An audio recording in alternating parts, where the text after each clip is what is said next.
Bibilat ko, kinuha niya yung walas at saka yung dustpan nagawa.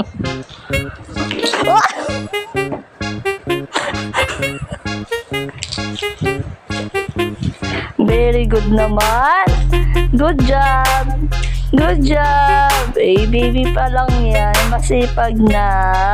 Ay, responsible na yung baby love ko. Wow. Good job. Kinuha niya yung wallet at saka dustpan doon sa kusina. Tingnan niyo naman, no? Minsan pa nga pag nasa banyo kami, ililigpit niya rin yung tabo. Tapos yung giripo, pinapatay niya. Galing ng batang to.